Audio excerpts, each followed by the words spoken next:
We're gonna go out and have some fun today though. If you guys remember, a couple of years ago, Korey and I went out on Lake Michigan and caught salmon.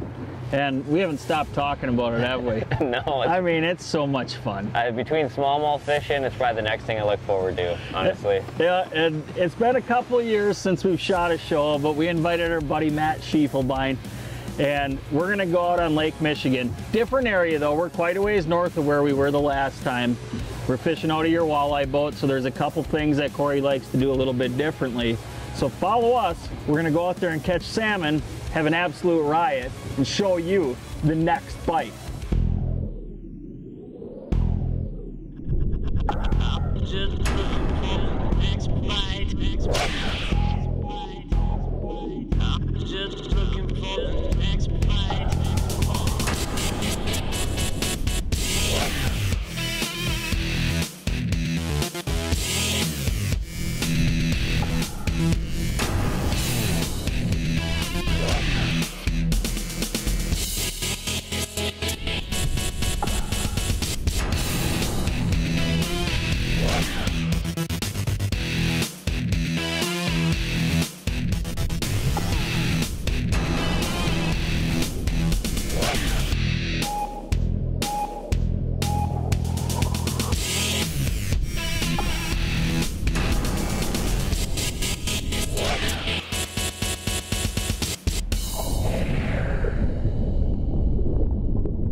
Lake Michigan is a very unique place to fish salmon. Here, the DNR manages a put-and-take fishery. Since salmon were introduced to keep the invasive alewife population in check, the stocking program fluctuates based on the baitfish population. King salmon in Lake Michigan only live 4 years before the majority unsuccessfully reproduce. Oh, right here, Korey, right here. Oh yeah, yep. Got him. Yep. Yeah. Someone grab this, or I guess I can reel it. You can take it. You got it. All right. Yeah, he's coming, Chase. Yep. I got the net. You gotta be fast with that. What are you thinking? I don't know, but he's gonna pass the boat. Chase, get on the other side of these rods. It's gonna be in front of these other lines. Ready? Yep. There we go. Oh, that was awesome. All right, there we go. You tried passing the boat, dude. Oh, we're trying to set lines, and then all of a sudden that goes off, and it's like, what's going on? Oh, Just gonna get it off in the net here. I'm sweating. I didn't even have to reel it. That was pretty sweet. We're setting rods, and I'm like, oh, there's one right here. I don't know if it was sweet. I was a little panicked when he got in front of the dipsies.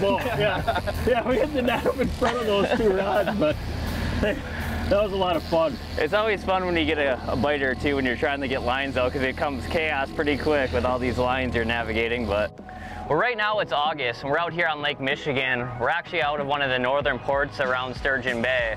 And so what you have in the salmon fishing out here on Lake Michigan is there's a progression of the fish moving from the south to the north, and there's a few reasons for that. You know, first off, the water temperature gradually warms up down south because it's a lot shallower down there. You know, as it progressively goes north, it gets deeper and cooler, and salmon love cool water. You know, a lot of times king salmon especially love to be in that 55 degrees or even cooler. Also, majority of all the stock fish that are in Wisconsin are based out of Sturgeon Bay, the Strawberry Creek hatchery. And so it's naturally their home. All those 4-year-olds, you know, it's the last year of their life before they go in and spawn, head towards that Sturgeon Bay area because of that. Plus, Sturgeon Bay generally has a lot of current along the bank, which also holds a lot of bait. So it's the best of everything and can build really big salmon. The next bite is brought to you by Mercury Marine. Go boldly. Schaefer's Specialized Lubricant. Putting equipment first. Nitro Boats. Performance Fishing Boats. Bass Pro Shops and Cabela's. Your adventure starts here. Berkeley. Your fish, our science. And Power Pole. Total Boat Control. Closed captioning for the next bite is provided by Precision Trolling Data, the authority for crankbait diving depth information. Being versatile when fishing these deep waters on Lake Michigan is one of the key factors for success. Paying attention to the bait depth and color choice are two of the main concerns. Many times you won't know what the fish want until you're on the lake. Something forgotten about often is environmental changes while on the water. The most overlooked condition is current. In such a large body of water, there are a lot of currents. You want to be sure to be trolling with or against one. If you're trolling cross current, it pushes the baits and lines either together or closer to the boat. It can also affect the depth of your lures. When it comes to salmon fishing, to me there's two staples that come to mind. First off, is it any kind of spoon. Now, a spoon, is the obvious. You're trying to imitate the alewives or the bait fish that's in here. Spoons really shine, to me, higher in the water column, and I'm saying that 35 or 40 foot or higher. But on the other end of the spectrum, the other go-to bait for salmon out here is your flasher fly. Now, this is an 8-inch paddle here. Now, this is going to have a big strobe light effect, and I like to use these more times than not on your downriggers, on your dipsies, your deeper lines, and then the fly behind it is that last bait fish trying to keep up with the school. And so to me, it all depends on where you're fishing in the water column. Do I want the drawing power, or do I want a more natural presentation if I'm closer to the surface? But at the end of the day, it's just like spinners and crankbaits for walleyes. Sometimes you just need to let the fish dictate on what you should be using. You almost got him in. Another 97,000 cranks on that. Don't mess this up.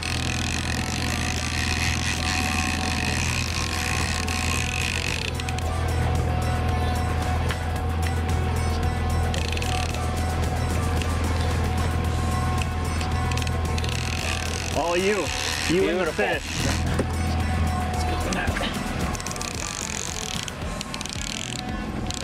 What do you think, Matt? It's a decent one. Yeah, they're getting better. Come on. Yeah!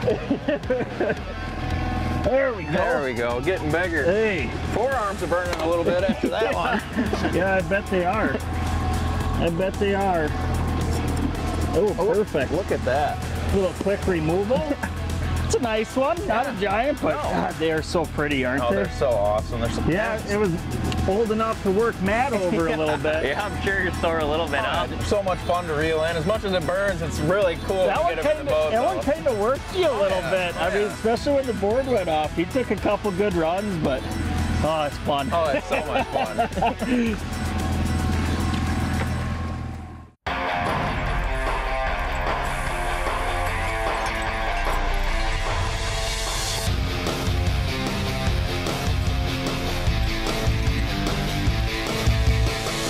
Total Control, presented by Power Pole. 20 years of trust evolved from Total Boat Control. So one thing that's really important when it comes to casting crankbaits, a lot of times you're dealing with deeper water, and so you want a fast diving crankbait.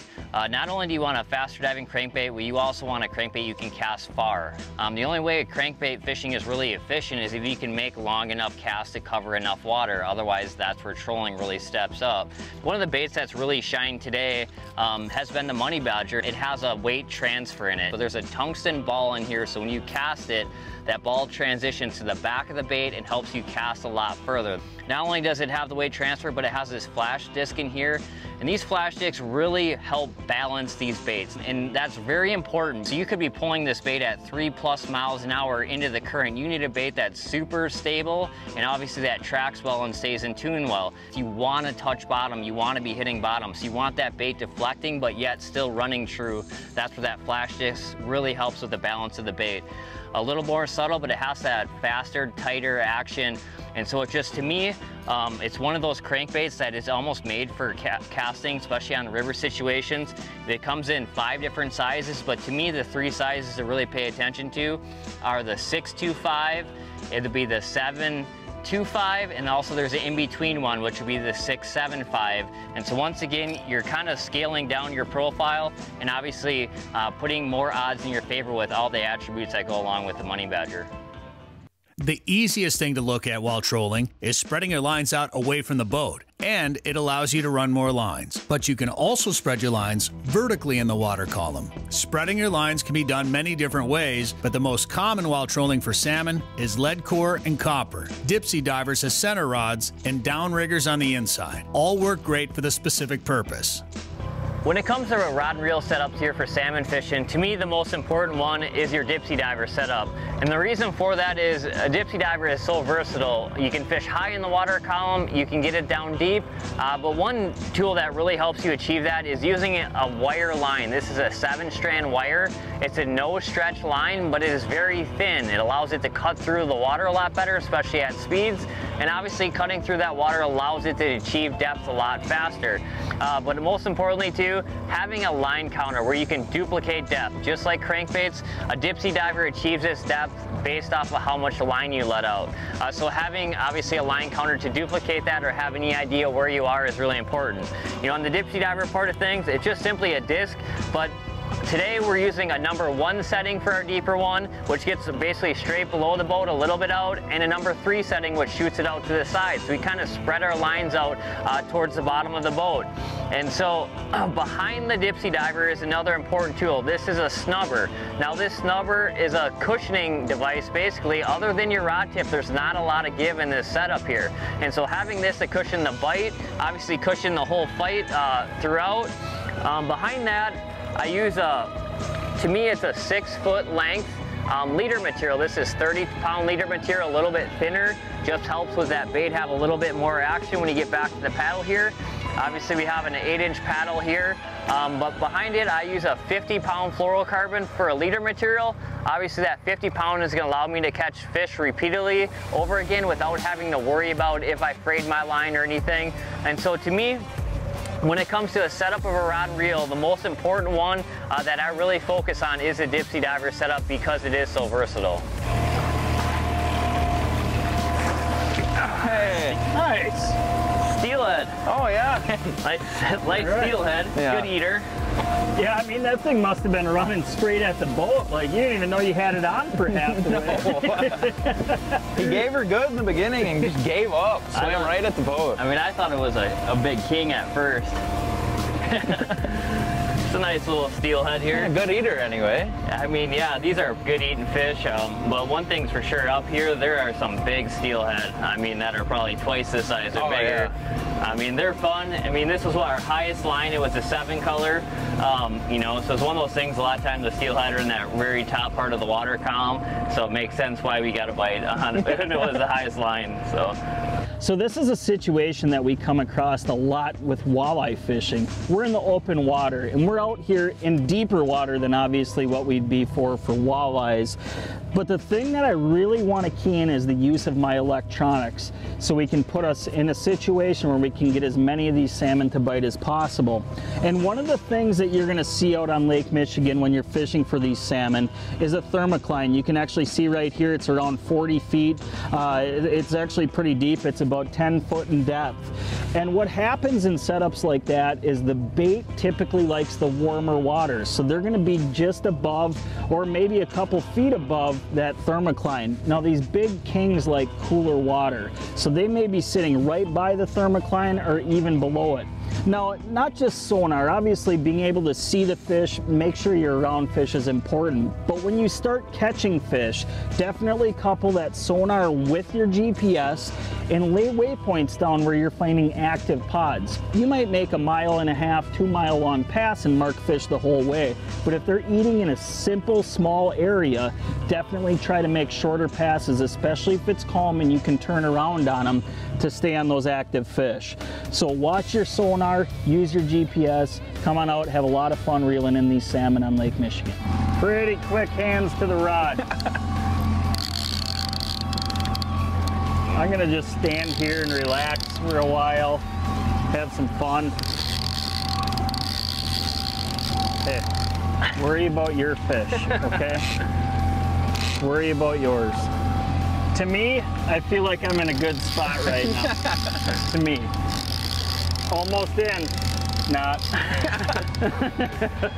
Step one's almost done. Kind of looks like he Maybe we'll get to see them in a second way out there.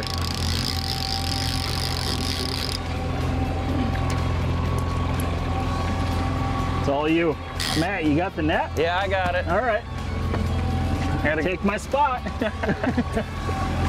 He's not gonna be happy. I like the pressure. I got a little bit to prepare myself here. Oh, I see it way out there. Oh, yeah, I see him. Yep. You gotta be tired now. I'm pacing myself here. Time him. There we go. Steal it. See, I'm getting the hang of this thing. Oh, yeah. There we go. Nice steelhead. That is a nice steelhead. Off in the net, which is always a plus. Perfect. Ah, there we go. Yeah, that's a little bit better one. Yeah, that's a nice one. Yeah, nice steelhead. And, you know, one thing to keep in mind is, you know, what you're catching a lot of times can tell you, you know, water temperatures obviously throughout the column. This one was on a 10 color. I mean, so you're talking, you know, 25-foot depth range here. So it's a higher line. You know, steelhead are always higher. Yep. They're always in a little bit warmer water. You know, so I don't have a, you know, a temperature probe on this boat. So I got to keep in mind when I'm catching sometimes it's, you know, no water temperatures down there. But another good one. Yeah. The next bite is brought to you by Mercury Marine. Go boldly. Schaefer's Specialized Lubricant. Putting equipment first. Nitro Boats. Performance Fishing Boats. Bass Pro Shops and Cabela's. Your adventure starts here. Berkeley. Your fish, our science. Lowrance. The ultimate fishing system. And Power Pole. Total boat control.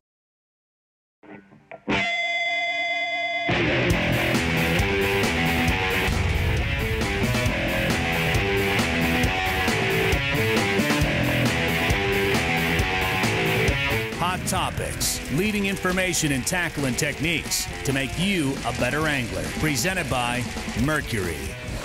A lot of outdoorsmen have tons of toys. UTVs, ATVs, trucks, boats, lawnmowers, you name it, they have it. I'm no different. The TNB crew's no different. But this is, I would say this is my most used piece of equipment of all.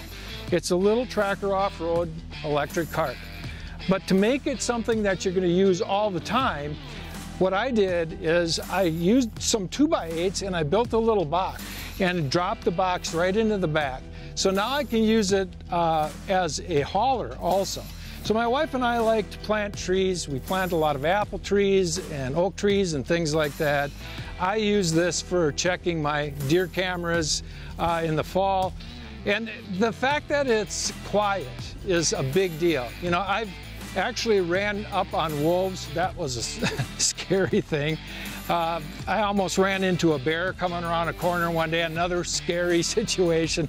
But deer, bobcats, grouse, woodcock, I mean, there's so many different animals that you get to see compared to a gas engine vehicle. So it makes your whole experience more enjoyable. So between the hauling, between the quietness, and between the fact that you can see so much wildlife and the utilitarian use for gardening and farming and all those things, this has no doubt become my most used piece of equipment.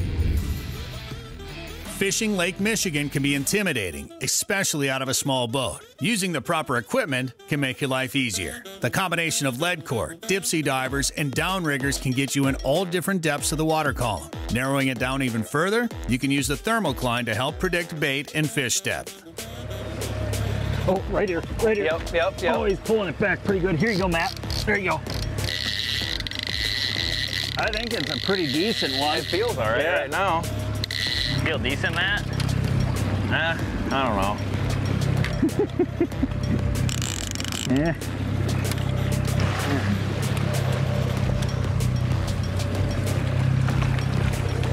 It feels all right. Let me get the net for you. Yeah, it still feels pretty good. Here we go.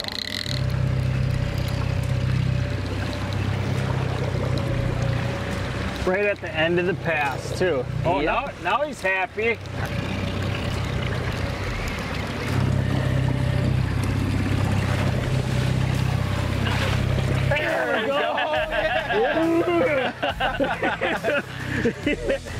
There we go. Yeah, finally. That's a nice one.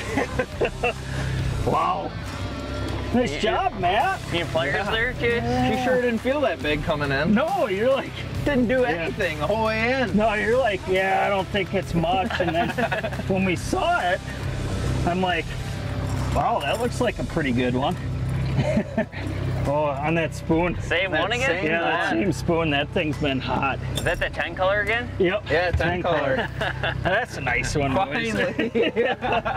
Oh, Man, are they fun though? It's always, you know, it's always the bite. You know, it's surprising to see what gets you excited, but then also it's all the way to the boat. It's like, do not get in another line, get in the boat. You know, they run around the way they want to, and it's just you got to kind of control them.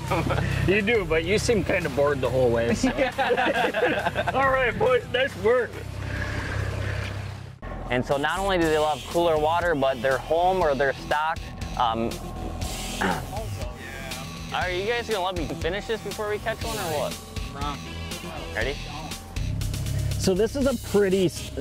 My Dipsy, and then my flasher. Holy. You're just burning that thing, huh?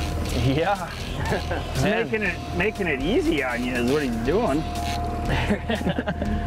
It's a nice little steelhead here. Yeah, good eater anyway. I mean, yeah, these are good eating fish, but one thing's for sure, up here, there are some big steelhead. I mean, that are probably twice this size or bigger. Yeah. I mean, they're fun. I mean, this was our highest line. It was a 7 color, you know, so it's one of those things, a lot of times the steelhead are in that very top part of the water column, so it makes sense why we got a bite on it. It was the highest line, so.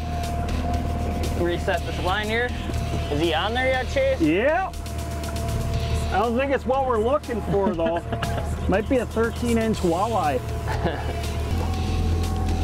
I'm exhausted I already. didn't say, man, you're burning that thing. It's just very little.